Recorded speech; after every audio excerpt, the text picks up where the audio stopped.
My mentally ill sister ruined Christmas because her presents were basically trash that she didn't want, so my parents sold them all on the spot. My sister was 5 years old when she first tried to gauge out my mother's eyes in public, all because she was told no to the doll she wanted. This wasn't her first outburst though. She was diagnosed with ODD at 3 years old. So for her entire childhood, my parents did anything she wanted to avoid her becoming hostile. They let her make the decision for every single family dinner, outing, holiday, all was exactly how she wanted. It was weird seeing my parents too scared of an 8-year-old girl to tell her no, but that's how life was for a few years. Well, they decided to finally put their foot down when she was 12. My sister demanded a $900 iPad because her friend had one. My dad explained they couldn't afford it. She responded by taking his military jacket and cutting it to shreds with scissors. My dad was crushed, but instead of caving, he held firm. Well, that's when my sister switched tactics. She looked my mother dead in the eyes and said if they didn't buy her what she wanted, she'd tell her school counselor they didn't feed her. My parents went pale. The next 6 months were hell. My parents tried to balance not giving in completely while avoiding her threats. They buy her some things, but not everything. Of course, it wasn't enough for her. She finally made good on her threat when our parents took us on vacation to a different resort to the one she wanted. I remember coming home a month later to find a CPS worker in our living room taking photos of our full refrigerator and pantry. My sister sat on the couch with fake tears streaming down her face while the worker asked questions. The investigation lasted 2 weeks. The worker found designer clothes in my sister's closet and noticed how she kept changing her story about when she was supposedly starved. The case was closed with a note about inconsistent statements from the minor, but the damage was done. This all led up to this past Christmas morning. I had asked my parents for a new phone since mine was cracked and barely working. My sister told our parents to surprise her, nothing else, and so they did. When Christmas morning came, I unwrapped an iPhone 13, as well as a few small things like socks and deodorant. But then, it came my sister's turn, and she got a small Louis Vuitton bag, Gucci perfume, the shoes she'd been eyeing for weeks, even a professional makeup palette. Yet each time she opened something, she'd roll her eyes and toss it aside like it was garbage. After all the gifts were opened, she didn't even say thank you. Just went upstairs and came back 25 minutes later with her phone calculator out. She'd looked up every single price and added them up. Then she looked up my phone's price. Her total was $75 less than mine. She stood there yelling about how this was proof she was the black sheep in this house, and I was the spoiled golden child who always gets everything. She had the audacity to go in the kitchen while mom was cooking Christmas dinner and try to take the wallet out of mom's pocket to find $75 in cash to make it even. My parents, who by this point were totally sick of her, refused to do it. Mom told my sister she wasn't getting money and there would be consequences if she tried. Well, my sister's face immediately turned red. She screamed that her presents were basically trash that she didn't want anyway. Before anyone could even react, she grabbed my new phone off the coffee table and spiked it against the wall like a football. The screen shattered and pieces flew everywhere. The room went silent. My dad stood up slowly. He's a big guy and a former Navy SEAL who never raises his voice. When he yelled her name, I swear the wall shook. It was the first time I have ever seen her afraid of consequences. She ran to her room and slammed the door. I picked up the pieces of my phone, almost crying, while my parents began whispering intensely in the kitchen. Well, about an hour later, they came out of the kitchen with determined looks on their faces. They went to where my sister's presents were still scattered on the living room floor and started gathering them up. I asked them what they were doing, and they said what they should have a long time ago.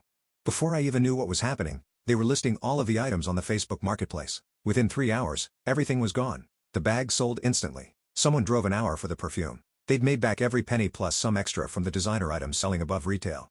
My sister was still upstairs, and so they called her down. She came down holding a pair of scissors, which my dad physically forced her to hand over by restraining her and taking them. This happened in the hallway, meaning she was already furious. And that's when she walked into the living room. She saw that her presents were gone, and there was a stack of cash on the table. But there was also one more thing, a website on the computer screen. Treatment facility for difficult teenagers. What the hell is shut the F up and listen? Dad interrupted her. This is where you'll be spending the next 3 months starting next week. My sister's face went pale. And this stack of cash on the table is to cover the phone you broke. Now pick it up, hand it to my name, get the F upstairs, and don't come down until you're told. He didn't move. Her hands clenched into fists at her sides, knuckles turning white. The scissors Dad had taken from her left, a red mark on her palm from how tightly she'd been gripping them. You can't send me away, she said, voice low and dangerous. I'll tell everyone you abuse me. Dad crossed his arms. Go ahead. We've documented everything. Every threat, every lie, every manipulation. The CPS report is on file showing your inconsistent statements. Her eyes darted to the cash on the table. Before anyone could react, she lunged forward, knocking the laptop off the table. It crashed to the floor, the treatment facility website still glowing on the cracked screen. I tried to grab the money first, but her nails raked across my face. Sharp pain shot through my cheek as blood welled up from 3 deep scratches. Dad moved fast, grabbing her wrists and pulling her back while she thrashed and screamed. Mom rushed to the kitchen and came back with paper towels for my face and picked up her phone. Yes, hello. This is Catherine Williams. We spoke last week about enrolling our daughter. Mom's voice stayed calm despite the chaos. I wanted to confirm the intake date for January 2nd. My sister went rigid in Dad's grip. Her face drained of color as she heard Mom continue. Yes. We'll have all the paperwork ready. The transport team arrives at 8 a.m. Perfect. When Mom hung up, my sister's whole body started shaking. Not from fear, but from pure rage. Dad released her wrists and stepped back, ready to grab her again if needed. Get upstairs, he said. Now, she backed toward the stairs, never taking her eyes off us. You'll regret this, she whispered. All of you. The next morning, she didn't come down for breakfast. Mom left a plate outside her door, but it remained untouched. Around noon, we heard groaning from upstairs. Loud theatrical groaning. My stomach. She moaned when Mom went to check. It hurts so bad. I think I need the hospital. She writhed on her bed, clutching her stomach. Sweat beaded on her forehead, which seemed suspicious since her room was freezing. Mom studied her for a moment. Okay, let me cancel your reservation at Romano's for tonight. If you're too sick for the hospital, you're definitely too sick for your favorite restaurant. The groaning stopped instantly. My sister sat up, miraculously cured. I feel better now, she said quickly. Must have been gas. Mom turned and walked away without a I feel better now, she said quickly. Must have been gas.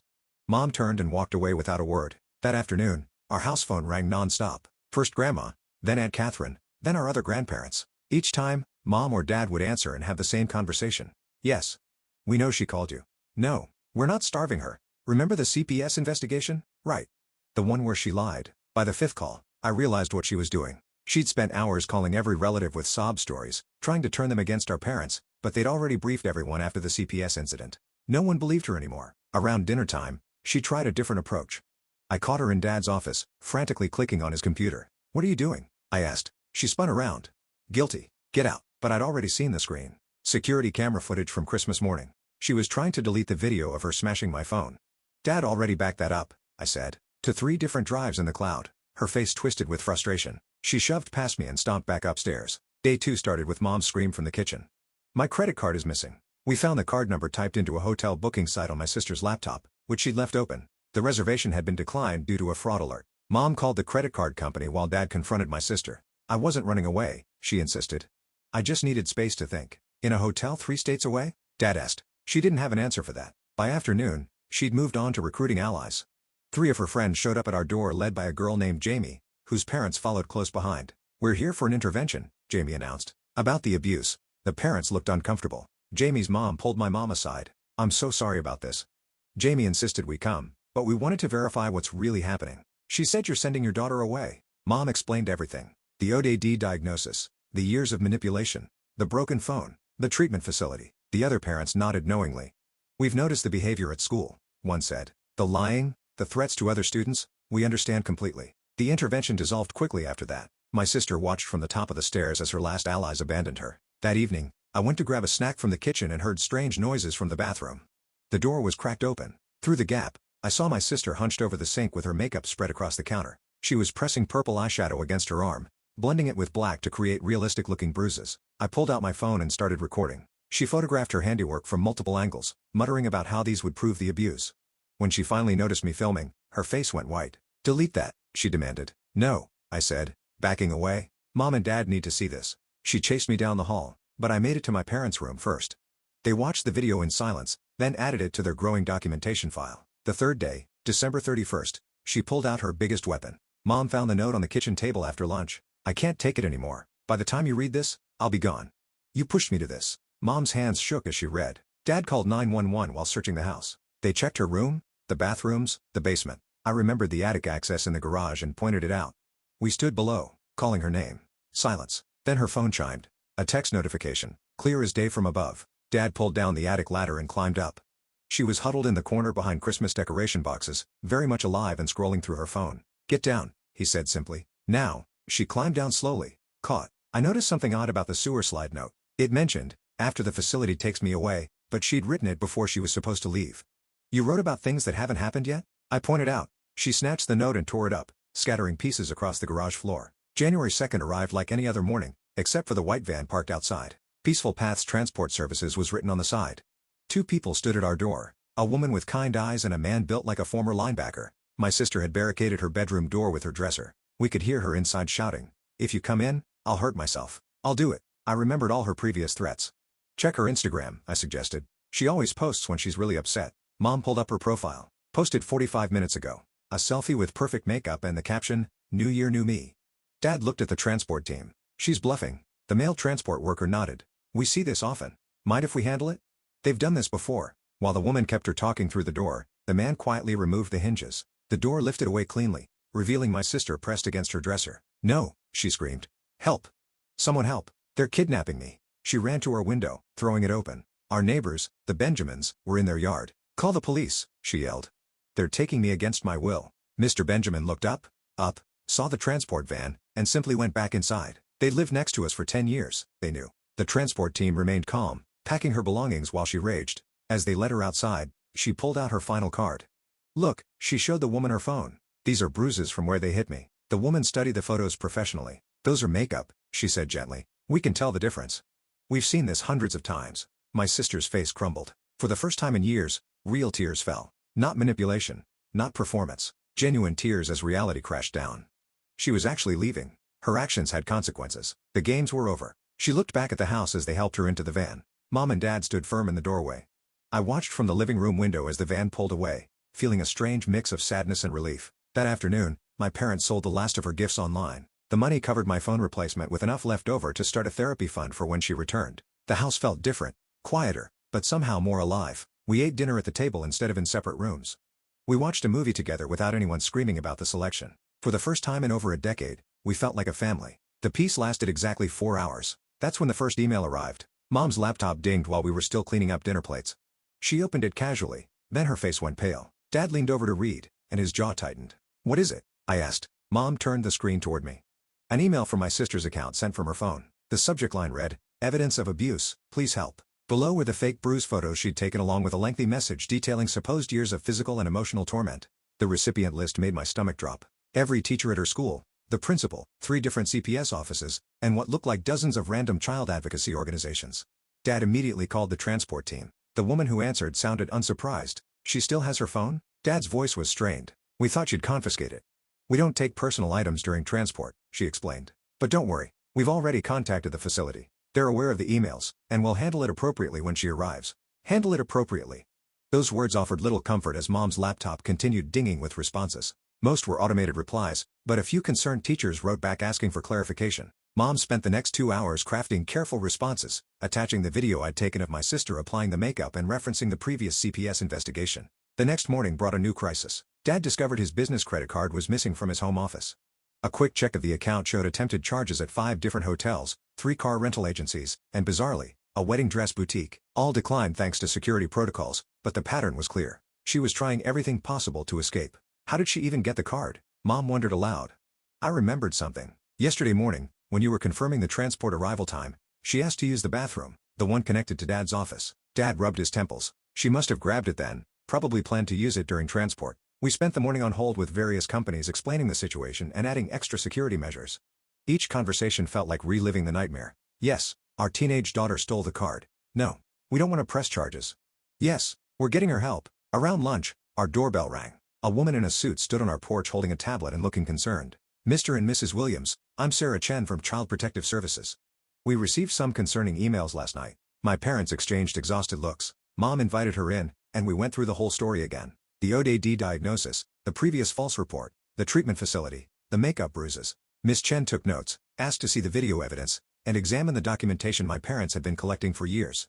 I appreciate your transparency, she said finally. Given the previous investigation and the evidence you've shown me, I'm marking this as a follow-up to the closed case, but I am required to do a home inspection and interview each family member separately. The inspection took 3 hours. She photographed every room, checked our food supplies again, and asked me detailed questions about home life. I told her everything. The years of walking on eggshells, the Christmas morning explosion, the scratches still healing on my face. She documented those too, noting they were clearly defensive wounds. One more thing, Miss Chen said as she prepared to leave. Your daughter sent emails to multiple agencies. You might receive more visits over the coming days. I'll add notes to the system about what I found, but each agency operates independently. She was right. Over the next 4 days, we had 2 more CPS workers, a police officer following up on a kidnapping report, and even a private investigator hired by someone my sister had convinced online that she was being trafficked. Each visit meant retelling the story, showing the evidence, explaining the situation. Our neighbors started asking questions about all the official vehicles in our driveway. The facility finally called on day 5. My sister had arrived safely, but was refusing to participate in intake procedures. She barricaded herself in the assessment room and was demanding to speak to a lawyer. This is actually quite common, the intake coordinator assured my parents. We have protocols for this. She'll be assigned a patient advocate who will explain her rights and the program structure. Most residents accept the program within 48 hours once they realize the alternative is a longer stay. But my sister wasn't most residents. The next update came 2 days later. She convinced 3 other new residents that the facility was illegally holding them and organized what the coordinator delicately called a disruption. They refused to attend group therapy and staged a sit-in in the cafeteria. "We've seen this before too," the coordinator said, sounding less confident than before. "We're implementing individual intervention strategies." Mom hung up looking drained. "Maybe we made a mistake. Maybe she needs a different type of help." "No." Dad's voice was firm. "This is exactly why she needs to be there. She can't manipulate her way out of consequences anymore." The calls from family members started again that evening. This time, she'd managed to contact them from another resident's phone. The stories were more elaborate now. Forced medication, solitary confinement, denial of basic necessities, and Catherine called in tears begging my parents to reconsider. "She sounded so scared," Catherine said over speakerphone. "Are you sure this place is legitimate?" Mom pulled up the facility's website showing their accreditation, success stories, and transparent policies. "They don't use solitary confinement. They don't force medication." "She's lying, Kath. Just like she lied about us not feeding her." "But what if this time?" "This time is no different," Dad interrupted. "She's doing what she always does, and everyone falling for it is exactly why she never learned to stop." Catherine hung up, unconvinced. Within an hour, she'd posted on Facebook about her poor niece trapped in an abusive facility. The comment section exploded with outrage from people who didn't know the full story. Mom's phone buzzed with notifications until she had to turn it off. I watched my parents age years in those few days. They barely slept, constantly checking their phones for updates from the facility or new crises to manage. Dark circles formed under their eyes. They jumped every time the doorbell rang, expecting another official visit. On day 8, everything escalated. The facility called with news that my sister had filed a formal complaint with the state licensing board. She'd somehow memorized the complaint hotline number and convinced a staff member she needed to make a private phone call for a family emergency. "The state will investigate," the coordinator explained. "It's routine when complaints are filed. We're confident in our practices, but I wanted you to be aware." That same afternoon, a process server knocked on our door. My sister had managed to contact a legal aid organization and file for emergency custody modification, claiming she was being held against her will and requesting to be placed with Aunt Catherine instead. Dad laughed bitterly as he read the papers. "She's 16. She can't file for custody modification." The process server shrugged. "I just delivered them, sir. You'll want to contact a lawyer." So they did. The lawyer, a tired-looking woman named Miss Martinez, reviewed everything in Sugarhead. "The filing is nonsense, legally speaking, but you'll still need to respond. And if your sister-in-law is willing to take custody, she's not," Mom said firmly. "Catherine lives in a studio apartment and works 60 hours a week. She's just emotional right now." "Then this should be dismissed quickly. But I recommend documenting everything, every call, every email, every interaction, as if we weren't documenting enough already." Mom started a new notebook specifically for post-facility communications. By the end of the first day, she'd filled 10 pages. The facility called again on day 10 with good news and bad news. The good news: my sister had finally agreed to participate in the program after realizing her protests weren't working. The bad news: she'd made allegations about another resident that triggered a mandatory investigation. "We have to take all allegations seriously," the coordinator said, "even when we suspect there are deflection tactics." I could hear the exhaustion in her voice. My sister had been there less than 2 weeks and was already wearing down professionals who dealt with difficult teenagers for a living. That night, I found Mom crying in the kitchen. She was reading through old photo albums, looking at pictures of my sister as a toddler before the diagnosis, before everything went wrong. "She looks so happy here," Mom whispered, touching a photo of 3-year-old sister on a swing. "What happened to that little girl?" Dad wrapped his arms around her. "She's still in there somewhere. That's why we're doing this." But doubt crept in as the days passed.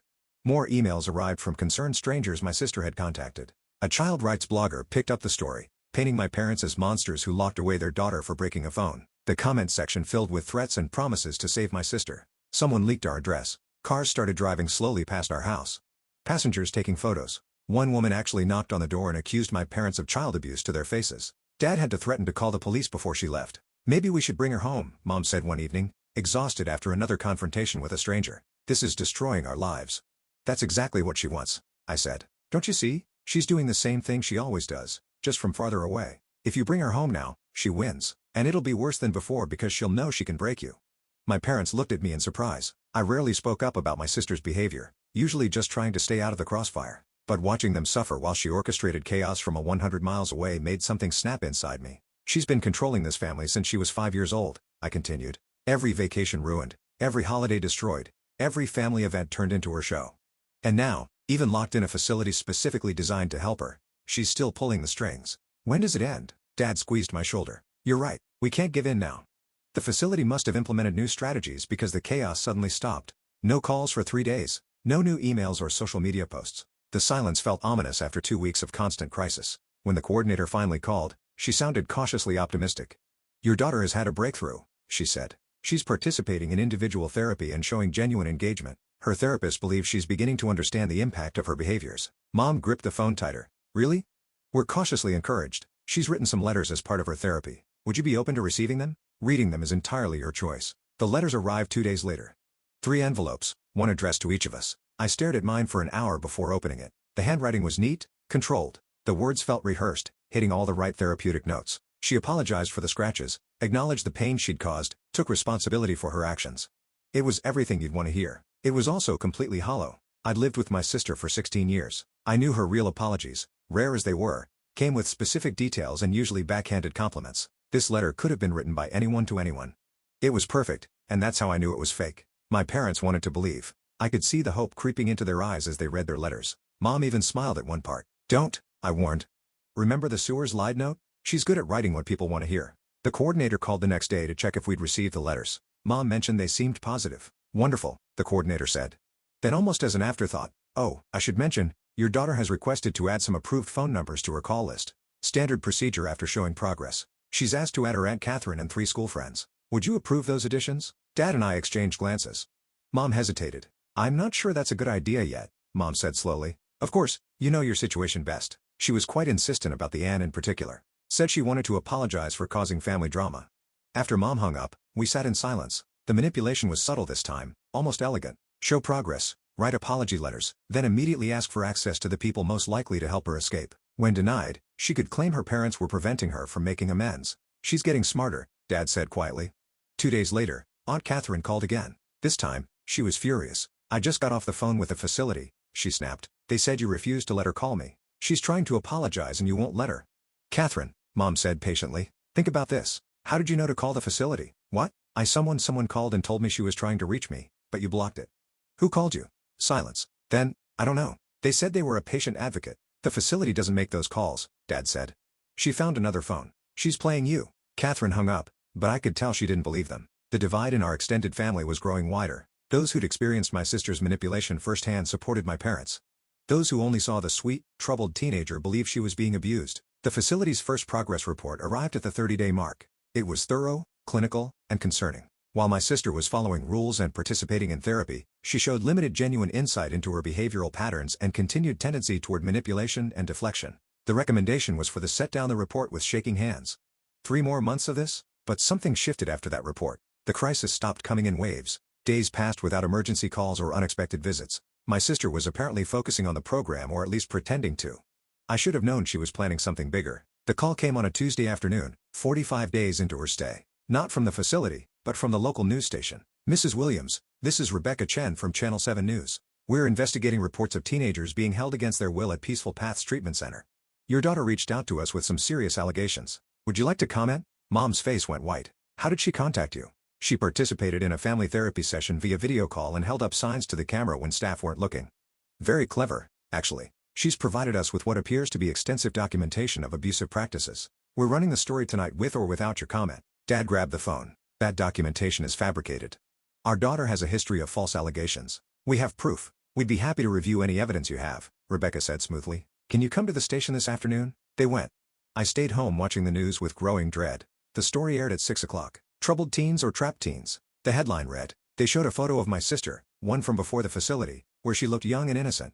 They mentioned the emails about abuse, the complaints to state agencies, the family division. They interviewed a child advocate who'd never met my sister, but spoke passionately about teenage rights. My parents' interview was edited down to 20 seconds of Dad saying she has a history of false allegations, making him look defensive and guilty. They didn't show the video of her applying fake bruises. They didn't mention the previous CPS investigation or the ODD diagnosis. Our phone rang off the hook. Reporters, concerned citizens, angry strangers who'd seen the news. Someone started a free Sarah Williams Facebook page that gained 1,000 members overnight. Mom turned off her phone and sat at the kitchen table, head in her hands. "We can't win. No matter what we do, she turns it against us." "The facility knows the truth," Dad said, but his voice lacked conviction. The facility called the next morning. The coordinator sounded stressed. "We've been fielding calls all night," she admitted. "Our board is meeting this afternoon to discuss the situation. Your daughter's treatment team still recommends she complete the program, but the publicity is a problem," Dad finished. "We've weathered controversy before, but this level of attention combined with the state investigation already in progress, Some board members are suggesting it might be better for all parties if she completed treatment elsewhere. You're kicking her out? Mom's voice cracked. No, no, we're exploring options. There are other facilities, less visible ones, or intensive outpatient programs. We're not abandoning your daughter, but we need to consider what's best for her treatment and our other residents. After they hung up, my parents sat in defeated silence. 45 days of fighting, and my sister was about to manipulate her way out of the one place equipped to handle her. That evening, something unexpected happened. News station called back. Mrs. Williams, Rebecca Chen again. We've received some interesting information since our broadcast. 3 families have come forward saying your daughter made similar false allegations against them when she didn't get her way. One has video evidence. We'd like to do a follow-up story. The tables were turning, but I felt no satisfaction. Just exhaustion. My sister had turned our lives into a public spectacle. And even vindication came at the cost of more exposure, more judgment, more strangers thinking they knew our family's business. Do the story, Mom told Rebecca. Show everyone exactly who she is. But I wondered if it would matter. My sister had learned to weaponize public sympathy, and there would always be people ready to believe a crying teenager over exhausted parents. The facility called again that night. They'd made their decision. The facility's decision came through crystal clear. They were transferring my sister to a more secure location in another state. Mom gripped the phone so hard her knuckles went white as the coordinator explained their reasoning. The media attention is disrupting treatment for all our residents. We've arranged placement at Mountain Ridge Therapeutic Center. It's smaller, more isolated, better equipped for cases requiring intensive intervention. Dad took the phone. When? Tomorrow morning. We'll handle the transfer. No outside transport team this time. Our own staff will manage it. My sister must have sensed something was happening because the facility called back within an hour. She'd barricaded herself in the recreation room with 2 other residents and was demanding to speak to the news reporter who'd covered her story. The coordinator sounded frazzled. We're handling it, but I wanted you to know she's escalating again. That night, Rebecca Chen's follow-up story aired. The 3 families who'd come forward were interviewed in shadow, voices disguised. One showed security footage of my sister destroying their property after they'd refused to buy her concert tickets. Another had recordings of her threatening their elderly grandmother. The third family story made my blood run cold. She'd accused their teenage son of assault when he'd rejected her romantic advances, nearly destroying his college prospects before video evidence cleared him. Our phone exploded again, but this time with apologies. People who'd attacked my parents online were backtracking. The Free Sarah Williams page lost half its members overnight. Several reporters called wanting to interview my parents about teen manipulation tactics. Mom refused them all. We're not turning our daughter into a cautionary tale for clicks. The next morning, chaos erupted at the facility. My sister had somehow gotten word about the transfer. The coordinator called at 6 a.m., voice tight with stress. She's on the roof, threatening to jump if we don't let her call her aunt. The police and crisis team are here. My hands shook as I listened to Mom's side of the conversation. Dad paced the kitchen, jaw clenched. We could hear sirens through the phone. 2 hours later, another update. They talked her down using a negotiator who specialized in adolescent crisis intervention. She'd been sedated and placed on one-to-one supervision until the transfer. This is exactly why she needs more intensive treatment, the coordinator said. Mountain Ridge has experience with extreme behaviors. They'll help her. But my sister wasn't done. That afternoon, while supposedly sleeping off the sedation, she managed to scratch a message into her arm using her fingernails. Help me. When the nurse discovered it during a routine check, my sister claimed staff had done it while she was unconscious. The facility immediately photographed the wounds, documenting that the angle and depth were consistent with self-infliction. They also pulled security footage showing no staff had entered her room during the time frame, but she'd already taken photos with a contraband phone and sent them to every contact she could find. And Catherine showed up at our door that evening hysterical. Look what they did to her. She shoved her phone in Mom's face showing the scratched message. This is torture. Dad pulled up the facility's documentation on his tablet. Look at the angle, Catherine. Look at the security footage timestamps. She did this to herself. Catherine wouldn't listen. She threatened to file for emergency guardianship, to contact every news outlet in the country, to camp outside the facility until they released my sister. Go ahead, Mom said quietly. Add your name to the list of people she's manipulated. When she turns on you, and she will, remember this moment. Catherine stormed off, but I saw doubt creeping into her expression. The transfer happened at dawn. The facility called to confirm my sister was secured in the transport vehicle with 2 staff members and a nurse. She refused sedation, but was cooperating after being told the alternative was restraints. Halfway through the 8-hour drive, she convinced the nurse she was having an allergic reaction to something she'd eaten. When they stopped at a hospital, she locked herself in a bathroom and started posting on social media from another contraband phone. Being kidnapped right now. Interstate 80 near Millville exit. Black van license plate RMH 4921. Please help. The posts went viral within minutes. Someone called in a kidnapping report. Police pulled over the transport van with GNs drawn while my sister filmed everything from the back seat, screaming about her rights. It took 3 hours to sort out. The officers reviewed the transport papers, facility documentation, and court orders. They spoke to my parents by phone, contacted the facilities, even called the judge who'd signed off on the treatment order. Meanwhile, my sister live-streamed the entire thing, painting herself as a victim of the system. When the police finally cleared the transport to continue, my sister's mask slipped. The officer's body cam caught her snarling at the staff, promising to destroy their careers, their families, their lives. That footage would prove crucial later. Mountain Ridge Therapeutic Center sat nestled in the mountains, 2 hours from the nearest town. No cell service, limited internet access, and staff trained in dealing with the most challenging cases. When my sister arrived, she immediately demanded to speak to a lawyer. Of course, the intake coordinator said calmly. We'll arrange a consultation within 72 hours as per state regulations. She tried her usual tactics over the following days: fake injuries, threats of self-harm, attempts to turn residents against staff. But Mountain Ridge had seen it all before. The response was consistent, professional, and impossible to manipulate. On day 3, she made her biggest mistake. During a group therapy session, she accused a staff member of inappropriate conduct. The accusation was serious enough to trigger an immediate investigation, but Mountain Ridge had protocols. All sessions were recorded with consent forms signed at admission. The video showed the staff member maintaining appropriate boundaries, while my sister grew increasingly frustrated that her manipulation wasn't working. It also caught her whispering to another resident about her plan to get rid of the therapist by making false accusations. The other resident, tired of being pulled into drama, reported the conversation. When confronted with the evidence, my sister exploded. She attacked the therapist, leaving deep scratches on his face before being restrained. That assault added criminal charges to her file. Mom and Dad had to fly out for the legal proceedings. I stayed home, fielding calls from relatives and dealing with the ongoing social media storm. The narrative was shifting though. More families came forward with stories. My sister's pattern became undeniable. The judge at her hearing was unsympathetic. He'd reviewed her history, the false CPS reports, the documented threats, the pattern of escalation. He ordered continued treatment at Mountain Ridge with no possibility of early release plus probation upon completion for the assault. My sister's reaction was volcanic. She screamed threats at the judge, our parents, the lawyers, everyone in the courtroom. Security had to carry her out while she raged about lawsuits and revenge. That night, Mom called me from their hotel. She sounded broken. The facility psychiatrist thinks she might have more than ODD. They're evaluating for personality disorders. This could be a longer journey than we thought. Over the following weeks, the chaos gradually subsided. Without access to phones or social media, my sister couldn't orchestrate her campaigns. The facility implemented a strict behavioral program with clear consequences. Progress was measured in tiny increments. A day without threats, a therapy session without manipulation, a meal eaten without incident. Rebecca Chen did one final follow-up story, interviewing experts about adolescent manipulation and the importance of consistent boundaries. She included resources for families dealing with similar situations. The piece was respectful, factual, and helped shift public perception away from the sensationalized narrative my sister had crafted. 2 months into her stay at Mountain Ridge, we received our first genuine letter from my sister. Not the rehearsed manipulation tactics, but something raw and real. She wrote about feeling empty inside, about the exhaustion of maintaining her false personas, about fear that she didn't know who she really was underneath all the lies. The therapist warned us not to get too hopeful. This could be another manipulation tactic, or it could be the beginning of real work. Time will tell. We chose cautious optimism. Mom and Dad started their own therapy to process the years of trauma.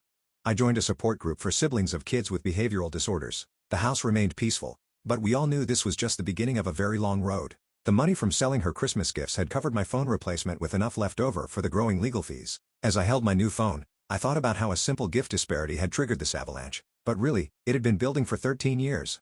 Mountain Ridge extended her stay to 6 months, then 9. Each family therapy video call showed tiny changes, moments of genuine emotion, flashes of accountability, brief glimpses of the girl she might become if she did the work. We learned to celebrate small victories while preparing for setbacks. The day finally came when she completed the program. She looked different, tired, but clearer somehow.